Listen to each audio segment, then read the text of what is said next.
pessoal, estamos iniciando o programa Alegria de Viver. É muito bom estarmos reunidos mais uma semana falando sobre a bela obra que se chama Cartas e Crônicas. Se você não conhece, adquire o livro, vem estudar conosco, acompanhe a leitura, o comentário. É uma obra tão bonita, com tantas histórias, com tantas cartas, crônicas, contos, apólogos. São tantas coisas que Humberto de Campos, espírito, traz para nós através da mediunidade de Francisco Cândido Xavier.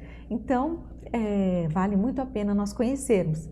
Se você não viu nada até agora, você pode acessar os programas anteriores. E também, lembrando que o programa Alegria de Viver, nós temos vários vídeos já feitos, comentados sobre outros temas, outras obras muito interessantes também.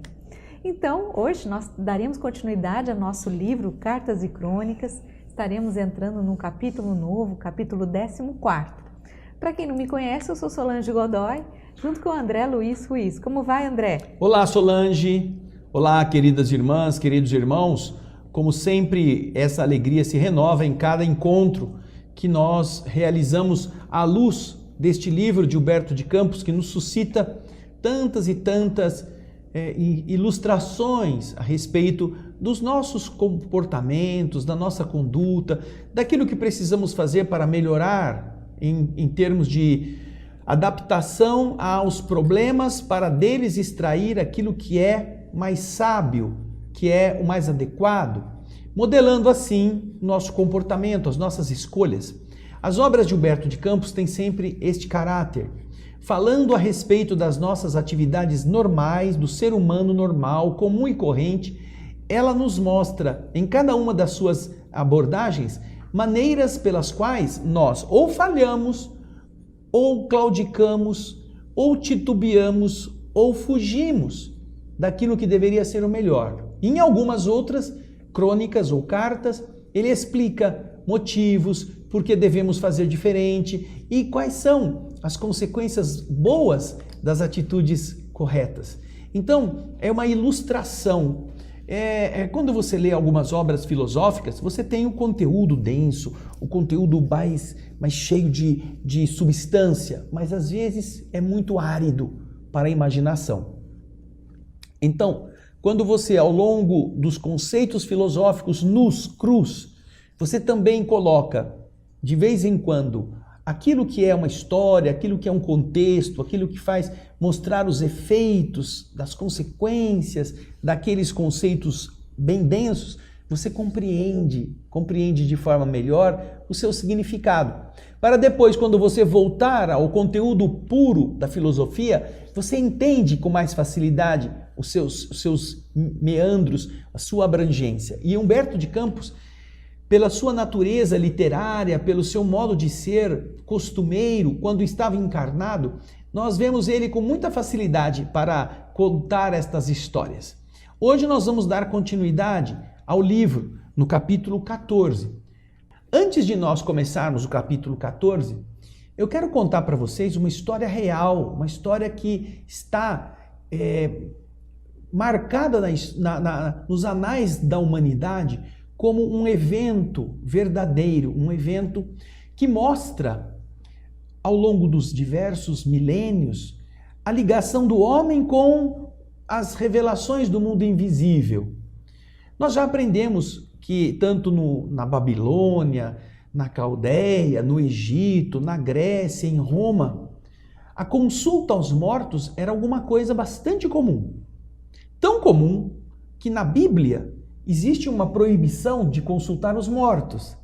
E essa proibição só tem sentido quando você parte do pressuposto que, se você consultava os mortos respondiam.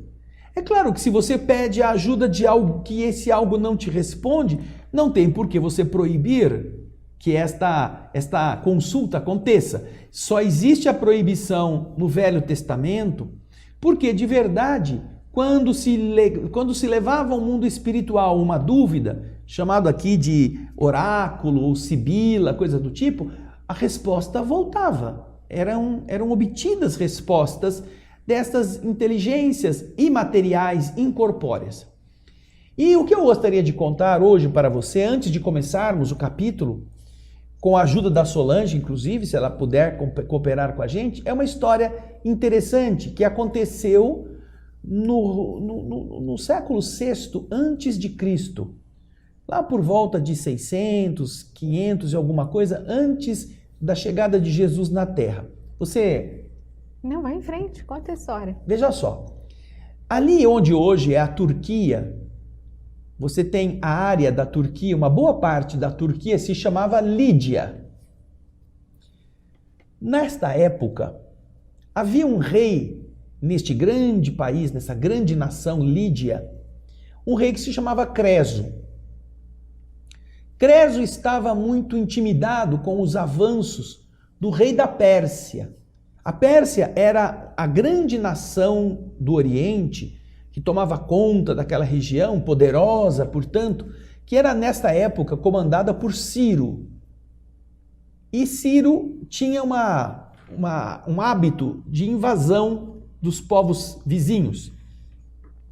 Então o rei Creso, que era vizinho do rei persa, tinha muito receio de sofrer uma invasão e ele gostaria, inclusive, de fazer o contrário. Ele queria intimidar o rei Ciro da Pérsia, atuando de uma forma mais agressiva para intimidá-lo, para impedir que ele viesse invadir. Então, o que faz o Creso? Creso se dirige ao oráculo de Delfos. Delfos é uma região na Grécia muito bonita, onde era muito famoso o oráculo que respondia às dúvidas daqueles que iam buscar orientações do mundo invisível. Havia um local específico, havia aquelas sacerdotisas do oráculo que serviam a este trabalho de trazer estas orientações. E quando se admitia uma consulta, a pessoa tinha que chegar ao oráculo e fazer uma pergunta simples.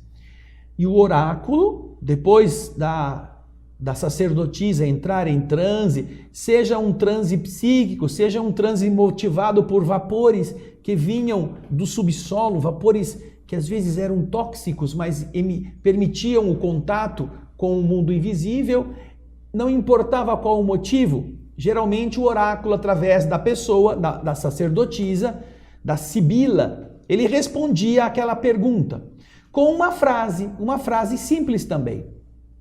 Então, indo até o oráculo, Creso faz a pergunta que ele gostaria de invadir a Pérsia. Ele queria saber se ao fazê-lo ele teria sucesso. E a resposta que ele obteve nessa consulta foi a seguinte: quando você cruzar o rio Alis, que era o rio que separava a Lídia da Pérsia, um grande império será destruído. Essa foi a resposta. Quando cruzar o rio Alis, um grande império será destruído. Então ele recebeu essa notícia, voltou para Lídia, entrou em contato com o rei do Egito, o governante egípcio e outros governantes vizinhos, inclusive com os tebanos da Grécia, montou um exército e, com base no que o oráculo lhe havia dito, animou-se a invadir o Império Persa. Então, depois de ter se preparado com todos estes potenciais agressivos, ele invade cruzando o rio Alis. Só que o Império Persa era muito mais poderoso do que ele podia imaginar. E então, em pouco tempo, com muita facilidade, o Império Persa vence a batalha e faz o rei Creso prisioneiro. Fica preso e vai morrer depois na prisão. Aí então se conclui aquilo que o oráculo tinha dito. Quando você cruzar o rio Alis, uma grande nação, um grande império será destruído. Era o império que ele representava, o Creso mesmo, o império dele. Não era o império que ele queria invadir, era o dele. uma grande nação, um grande império será destruído. E obviamente não foi isso que ele quis ouvir. Ele quis ouvir aquilo que lhe cabia na mente. O que ele queria ouvir foi a interpretação que ele deu. Muitas pessoas procuram consultas no mundo espiritual ou procuram interpretações no mundo invisível para que aquelas ideias, aquelas coisas, aqueles sonhos que a pessoa possua possam encontrar uma chancela, uma autorização, algo que diga, tá vendo? Eu estou fazendo isso porque eu recebi essa informação do mundo invisível, não é, Solange? Isso é muito mais comum do que a gente imagina. E o que nós vemos frequentemente é que as pessoas escutam aquilo que elas querem.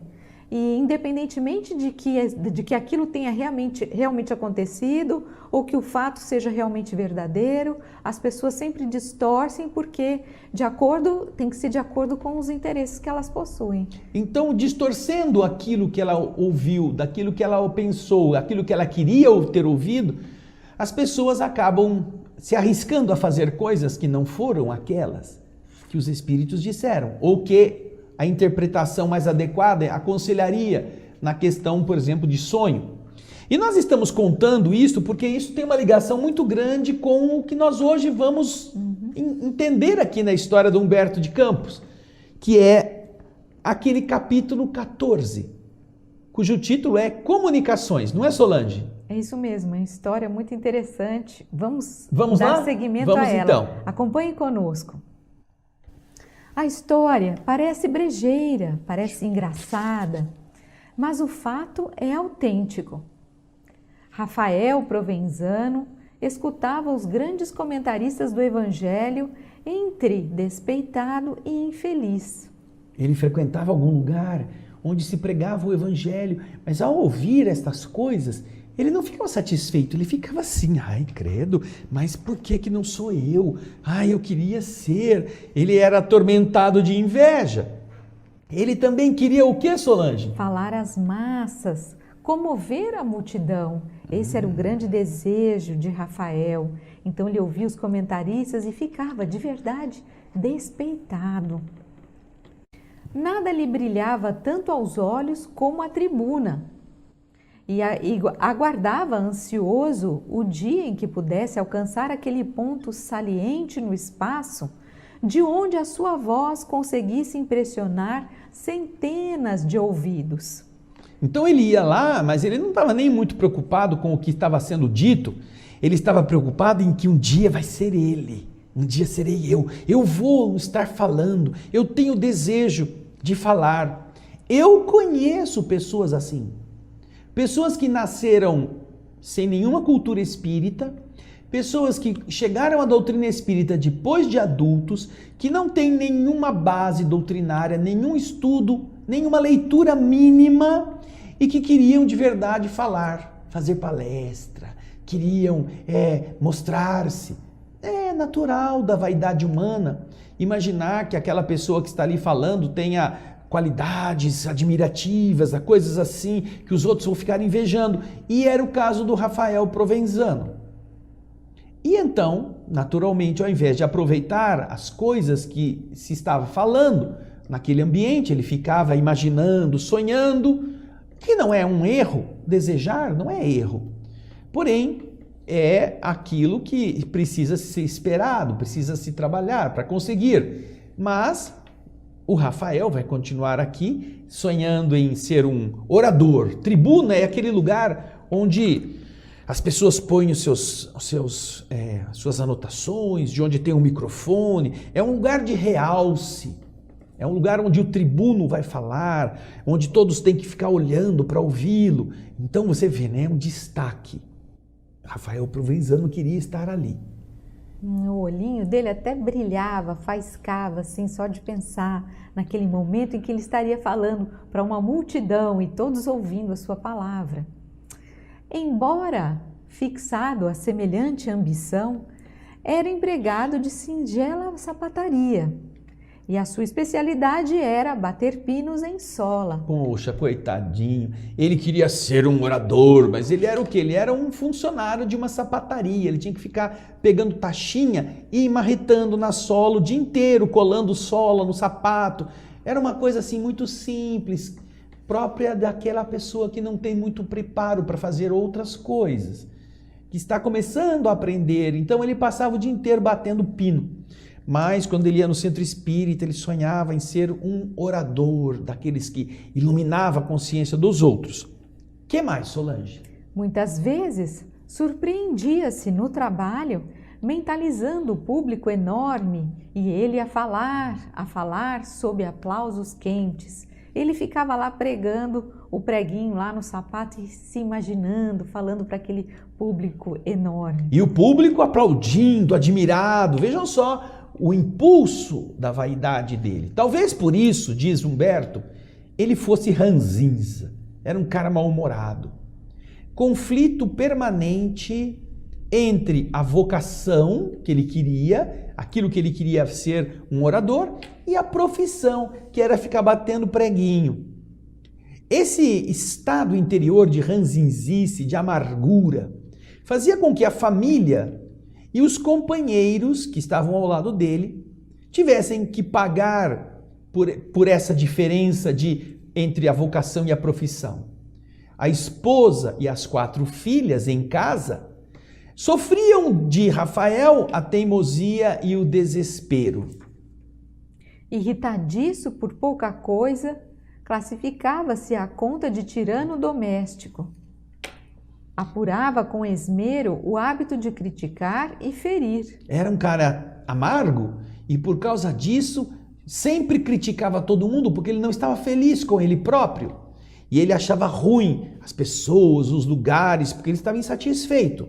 Descontava, na verdade, nos outros a sua insatisfação. A atenção não se limitava ao círculo mais íntimo. A parentela toda aguentava espancamentos morais. Entre amigos era temido na condição de crítico impertinente.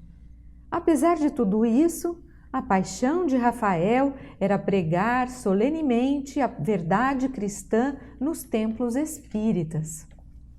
Certa noite, quando Martinho estava falando, que era o orientador espiritual da reunião mediúnica da qual ele, Rafael, era participante, Rafael consultou Martinho, o espírito, a respeito de seus velhos propósitos. Ô, seu Martinho, meu sonho é ser orador espírita, fazer discurso, falar do evangelho. Será que eu posso desenvolver isso? Será que o senhor me autoriza? Era aquilo que o Creso estava querendo saber do oráculo. Posso invadir a Pérsia? Eu vou ter sucesso? Parará, parará, parará, né? Bom, e aí, o que o benfeitor dizia?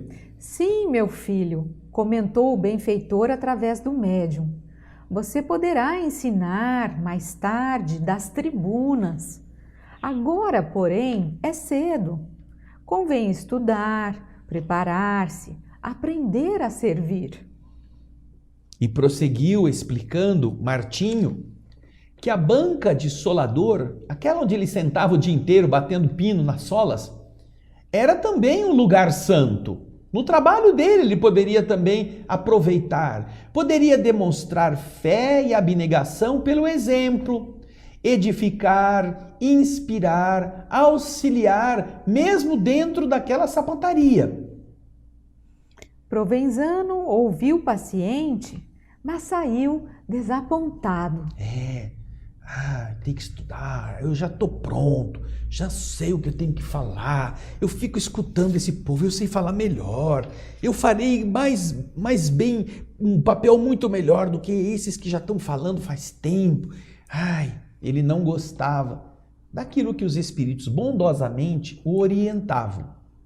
Decorridas algumas semanas, o grupo se preparava à reunião em sala adequada. O grupo mediúnico, onde ele também tinha assento.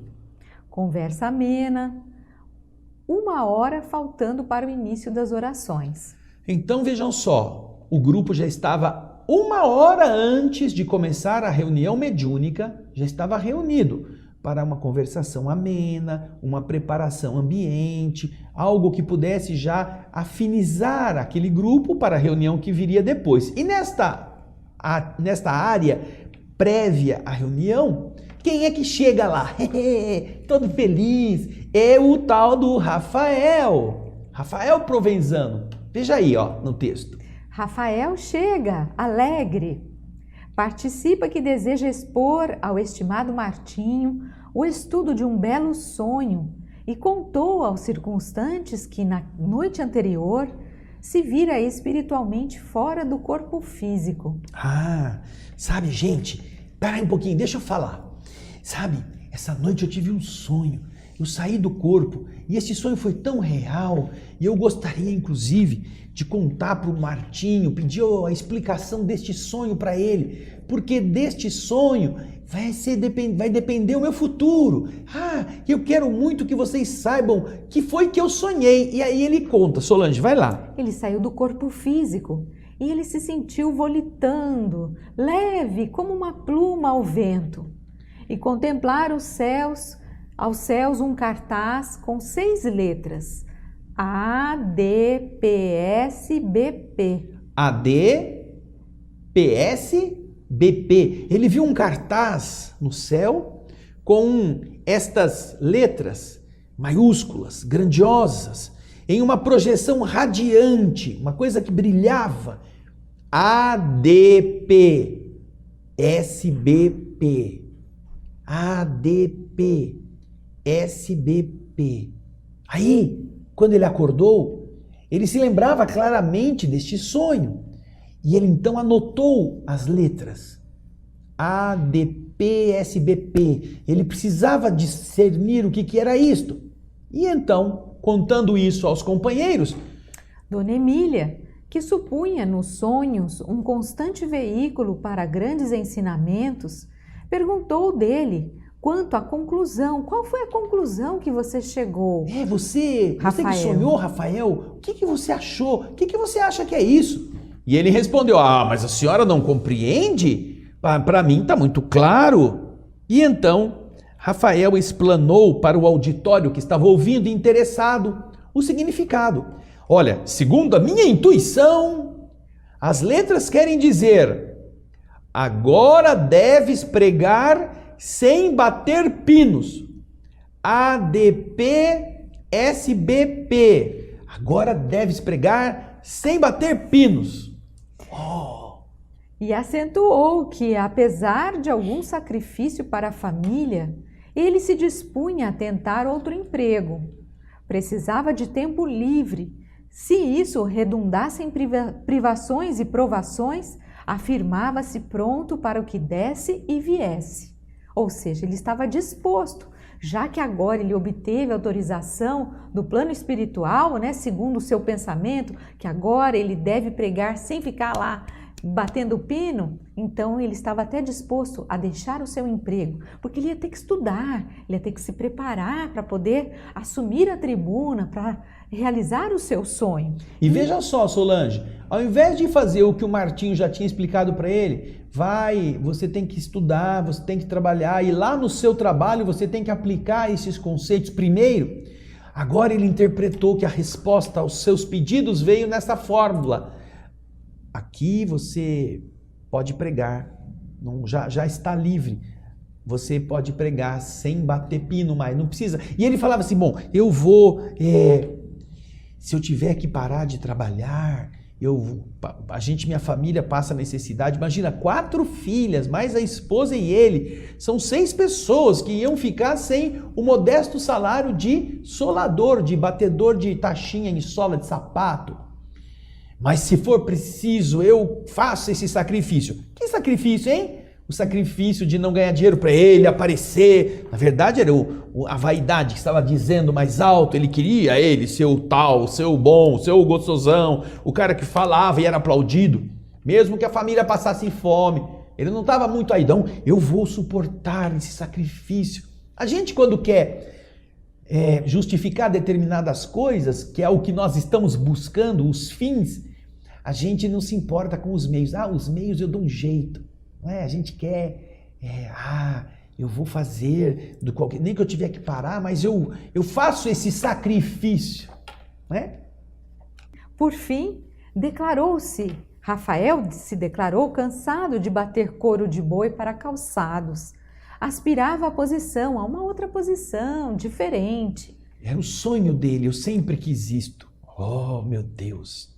E então, no horário adequado, quando chegou o horário de começar, a pequena assembleia se entregou às tarefas mediúnicas que naquela noite estavam vinculadas à desobsessão. Atividades preparatórias, as preces, e começou movimentado socorro às entidades enfermas. Martinho ocupava um médium esclarecedor que, de quando em quando, orientava os serviços, dava ideias. Ou seja, o espírito, Martinho, orientador, ele estava se servindo de um outro médium, um médium esclarecedor, para orientar os serviços que deveriam ser realizados, dando ideias, transmitindo a sua palavra. No meio da reunião, quem que tá lá, assim, louquinho para falar? É o Rafael. Ô, seu Martinho, por favor, seu Martinho, eu quero conversar com o senhor. Dá para a gente conversar um pouquinho? E o instrutor disse, calma aí, Rafael, você tem que esperar. Por favor, nós temos o trabalho a fazer. Então o instrutor recomendou a Rafael que ele aguardasse o momento adequado para poder conversar. Como se o espírito já não soubesse, porque esses espíritos, gente, eles já sabem o que a gente vai falar antes da gente abrir a boca. Tanto que o instrutor disse, olha, é necessário que a gente se desincuba dessas obrigações mais urgentes. No final do trabalho, nós conversaremos. Então, quando aconteceu de os trabalhos de desobsessão acabarem, ao término das atividades, o espírito Martinho chamou Rafael para que ele se manifestasse. Pois não, Rafael, você queria falar comigo? Gostaria de você poder, agora pode dizer o que você precisa. Algo tímido, Provenzano narrou o sonho.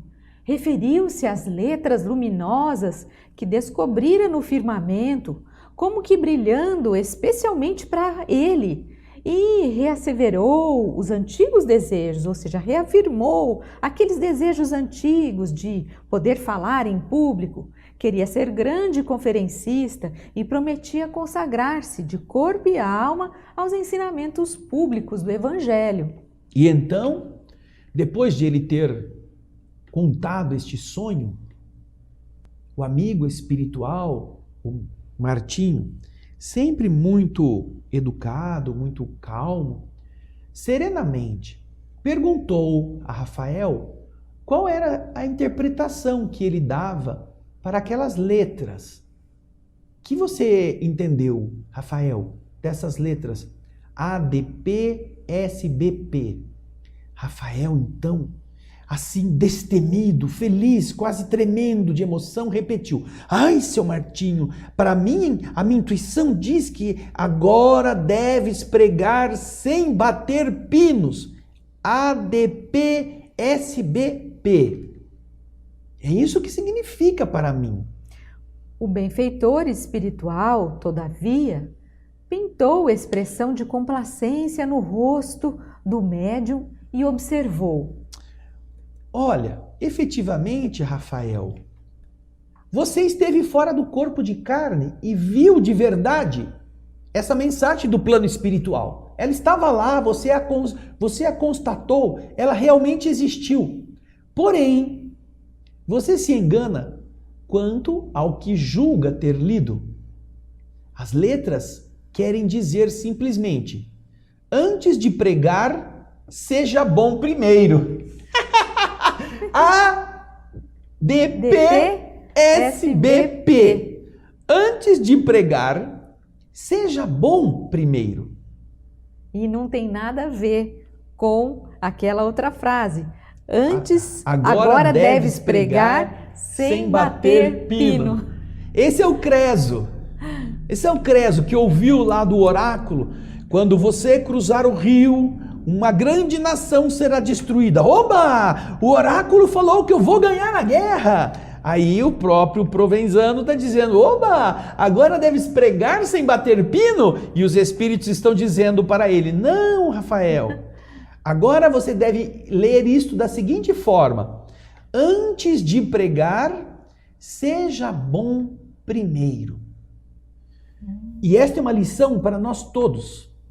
Todos nós que estamos no caminho do cristianismo e que às vezes confundimos a missão com a exibição.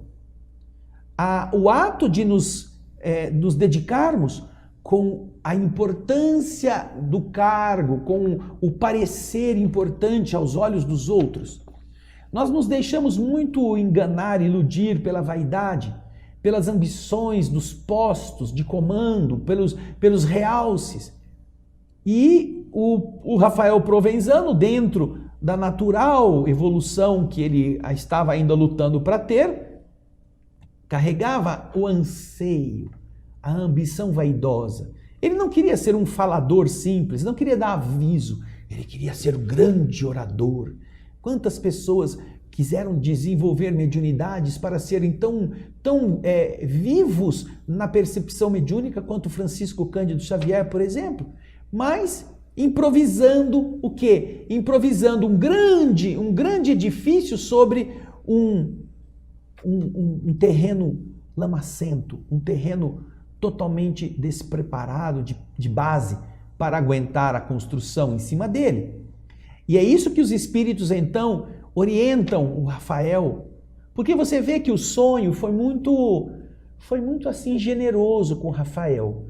Apresentaram letras iniciais de palavras para ele interpretar. Já pensou se tivesse escrito ali, antes de pregar, seja bom primeiro? Certamente ele não queria ouvir aquilo.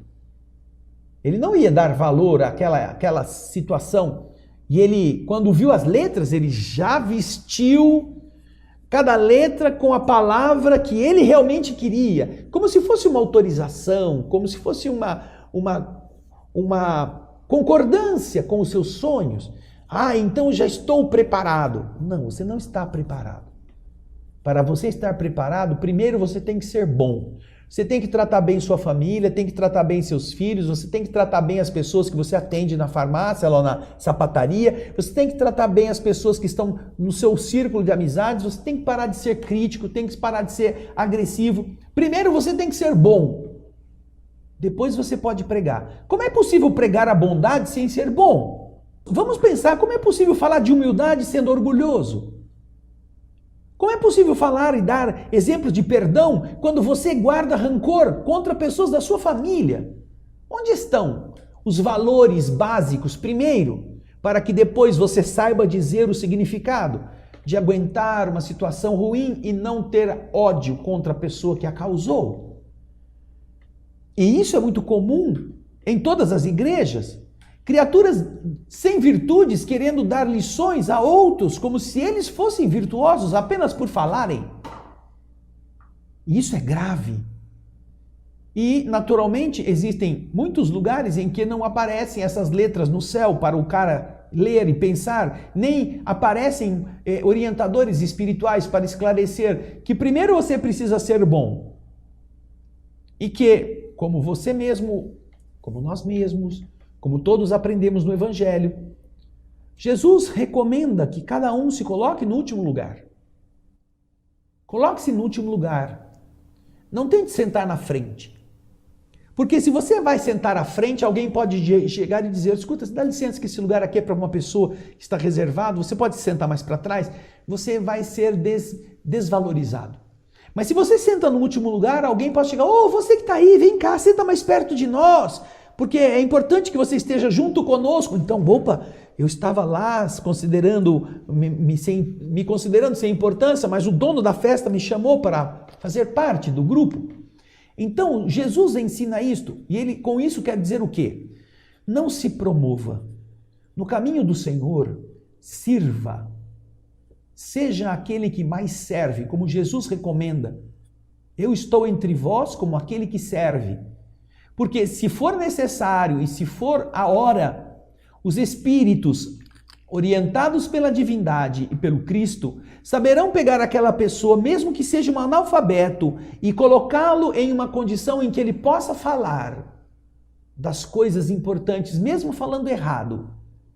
Ele possa transmitir mensagens elevadas, mesmo sem ter a oratória nata na sua maneira de se expressar. Porém, tem muitas pessoas muito capacitadas com cursos de oratória, com cursos de todo tipo de firulas verbais que não podem sequer dar avisos, porque sobem nas tamancas, acham que vão fazer uma apresentação literária na Academia Brasileira de Letras, começam a falar coisas que ninguém entende, palavras difíceis, para impressionar. E deixam de dar a mensagem necessária. Portanto, não podemos esquecer que este Rafael Provenzano somos nós. E que, se verdadeiramente o Senhor achar que temos condições de melhorar a tarefa, porque somos dedicados com esmero, Ele nos colocará. Ele nos levará. Alguma coisa vai acontecer que vai tirar você lá da salinha do sapateiro para colocar você na tribuna da instituição, por algum momento. Como se você já estivesse, então, vamos dizer, adequado para externar as coisas simples do Evangelho, sem nenhum desejo de aparecer, usurpando a posição de Jesus. Porque todo orador que quer falar difícil está falando para si, não está falando para os outros. E está querendo tirar da cena o principal protagonista, que é Jesus, para que ele surja radiante como grande intérprete. E isso é um crime moral. Ninguém é maior do que o Cristo. E tudo aquilo que alguém vai falar a respeito precisa espelhar antes em sua vida. Mesmo que nós tenhamos muitos problemas, porque é muito comum que nós não sejamos bons, que nós não sejamos perfeitos, que nós não sejamos puros, mas tenhamos que falar da bondade, da perfeição e da pureza.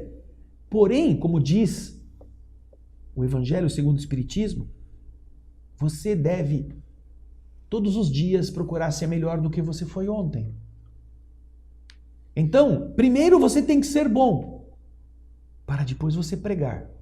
E obviamente ser bom não é o conceito da bondade absoluta, é o conceito de você já não guardar mais rancor, você não querer aparecer, você respeitar o que os outros são, você não desejar, não só no centro espírita, mas fora da casa espírita, não desejar impor as suas ideias, desmerecer as outras pessoas.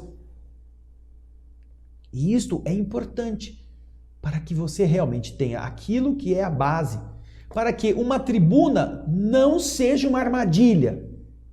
Porque quem está despreparado e ainda assim força a barra para ir aparecer, ele constrói uma armadilha para ele mesmo, a armadilha do orgulho, que vai mantê-lo preso aos equívocos. Basta que você, se quiser entender isto, você vá lá no livro Os Mensageiros, de André Luiz, nos primeiros capítulos, e você vai ver quantos médiuns que falharam, quantos oradores que falharam por abuso da sua autoestima, do seu orgulho, vieram com todos os recursos para serem cumpridores, como mensageiros, daquela tarefa de levar a mensagem a quem precisa. Mas no meio do caminho se encantaram consigo mesmos, se acharam bonitos, se acharam infalíveis e então falharam. Lá, Os Mensageiros, dos primeiros capítulos, do capítulo 13 em diante, você vai começar a ver quantos depoimentos de trabalhadores que falharam por causa dessa distorção. Por isso que no caso da oratória, a tribuna pode ser uma armadilha, não é, Solange? Exato, e é uma responsabilidade muito grande. E agora que você estava falando, André, eu me lembrei de uma história que acho que é você que vai ter que contar, porque eu não sei ela inteira, mas me parece que é uma história do Gandhi. em que uma mãe de um garoto chega para o Gandhi e fala: Gandhi, eu preciso que você converse com meu filho. Esse garoto aqui, ele não para de comer doce, ele come muito açúcar, muito doce, e eu já falei para ele que isso faz mal, que ele não pode comer, que ele tem que parar com isso, e papapá, papapá. Gandhi, ele exercia um poder de moralização muito grande no povo hindu na época. Era uma liderança espiritual, e então a mãe, vendo que o filho admirava muito o Mahatma, foi até onde o Mahatma estava com esse pedido. Eu queria que o senhor falasse com o meu filho, para que ele não comesse açúcar, porque eu já falei e ele continua comendo, ele não acredita em mim. Se o senhor falar para ele, ele tem tal veneração com relação à sua pessoa que ele vai parar de comer açúcar. Aí Gandhi então olhou para ela e disse assim: escuta, minha irmã, você pode trazer o garoto daqui a 15 dias? A mãe falou assim: claro, claro, eu sei que o senhor é um homem muito ocupado, mas em 15 dias eu trago o menino aqui sem falta, pode deixar. Então, a mulher foi embora, muito feliz. 15 dias se passaram e ela então traz o garoto no dia e o horário que o Gandhi tinha marcado. Então ela entra com o menino, lá está Gandhi e o menino. Aí o Gandhi olha para o garoto e diz: você é o fulano de tal? Sim, sim, senhor. Gandhi diz a ele: você tem que parar de comer açúcar. Só isso. Você entendeu? Você tem que parar de comer açúcar. Aí o garoto assim ficou, extasiado, ficou assim: pode ir. Saiu então o menino, aí a mulher saiu assim. Quando ela estava quase na porta, ela se voltou até Gandhi e disse: mas Mahatma, desculpa, mas para o senhor falar isso, para o senhor falar só essa frase para o meu filho, o senhor precisou esperar 15 dias. 15 dias para o senhor falar para o meu filho parar de comer açúcar? Se eu tivesse trazido o menino naquele dia, o senhor já tinha falado: para de comer açúcar, pronto, não precisava esperar 15 dias. Aí Gandhi sorriu e disse para ela: sabe o que é, minha filha? É que eu também estava comendo muito açúcar. Eu usei esses 15 dias para eu não comer açúcar, para que eu pudesse falar para o seu filho de algo que eu estou fazendo. Que linda lembrança sua, Solange. Lembrança maravilhosa. Você precisa ser aquilo que prega. Senão você é apenas um fantoche. Você é alguém que fica lá se exibindo para os passarinhos não sentarem na plantação, mas você não é de verdade. E com você os espíritos não podem contar muito além da sua vaidade. Gandhi dá este exemplo, dá essa lição. Não é pelo menino, é por mim. Eu não podia falar para ele se eu não estava fazendo aquilo que eu recomendava. E a mulher entendeu a lição e compreendeu a grandeza de Gandhi, para que cada palavra que ele dissesse correspondesse à verdade que ele vivia. Muito bonita a lembrança, Solange. Muito bonita a história, um exemplo para a gente, não é? Enfim, nosso tempo está se esgotando e essa história é tão bonita e tem tantas outras histórias que Humberto de Campos está trazendo para nós. Acesse os programas anteriores, não deixe de ver. Nós estaríamos no próximo programa dando continuidade, tem muita coisa boa para a gente comentar. E eu também gostaria de deixar para você, antes da gente encerrar, o André se referiu a uma bela obra do Espírito André Luiz, através da mediunidade de Chico Xavier, Os Mensageiros, não é? Isso mesmo. Você pode encontrar essa obra no programa O Espírito da Letra, onde lá nós temos diversas obras desse Espírito André Luiz sendo lidas, comentadas pelo André Ruiz. Então o André lê capítulo a capítulo das obras, faz o comentário, e esse livro, especificamente Os Mensageiros, ele já foi lido, comentado do início ao fim. Então você poderá conhecer mais, se aprofundar mais nessas histórias tão bonitas nesse programa, O Espírito da Letra. Você pode encontrar esse programa no YouTube, youtube.com/O Espírito da Letra, tudo junto. E também pode acompanhar o programa que estamos fazendo agora, do Espírito da Letra, na TV Mundo Maior e neste canal, com a leitura e comentário do do livro Evolução em Dois Mundos, de André Luiz. Entra lá, você vai acompanhar e vai aprender comigo tudo que eu já aprendi também com o André Luiz, porque eu sou esse Gandhi aí. Eu tenho que estudar, para poder dizer alguma coisa que não seja bobagem. É isso mesmo. Gente, um grande abraço. Nós nos vemos no próximo programa. Não deixe de curtir, compartilhar com seus amigos. Vamos levar coisas boas para as pessoas que a gente ama. Um grande beijo e até lá. Tchau, gente. Tchau. Tudo de bom.